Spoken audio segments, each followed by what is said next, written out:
We are all upset listening from the news which has come out from Nagaland, where 13 of our Naga brothers were brutally gunned down by the military forces. And I know that we are emotional, we are upset, but there is something else that the whole of Northeast should stand for. A law on the 11th of September 1958 was enacted, which is our 9/11, frankly, called AFSPA. AFSPA has failed miserably in the last 63 years. It has done nothing but further alienate the people of Northeast, whether it's Mizoram, Meghalaya, Tripura, Arunachal, Assam, everywhere. I mean, we've felt a sense of alienation. Women have been raped, people have been killed in judicial investigations.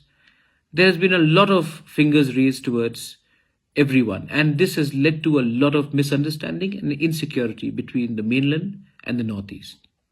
I appeal to the Government of India. We are also a part of the country which you lead. Do not be arrogant. Do not be stubborn. Please listen to our voices. Please repeal AFSPA. You have repealed the Farmers' Bill because of constant pressure of the farmers on the borders of Delhi. You have not repealed CAA because we do not have the power or the perseverance to reach Delhi to make you uncomfortable, or we don't even have the seats in the Lok Sabha or the Rajya Sabha. And now, AFSPA, where 13 of our Naga brothers and sisters have been killed or many times assaulted, molested, not only in Nagaland, but everywhere in the Northeast. The Government of India should have a heart and think about the people of Northeast. We are an integral part of the country, not a strategic part.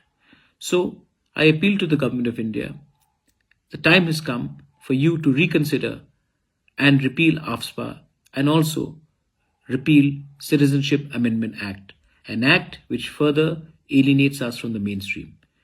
I would just appeal to the government that please listen to our voices. We are talking to you through social media, we are talking to you through democratic forums.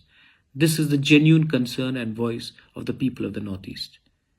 Once again, my deepest condolences to the families who have lost their family members in the brutal massacre, and I hope that you will find justice in due course. Belaino Hambai, Dhanyawad, thank you.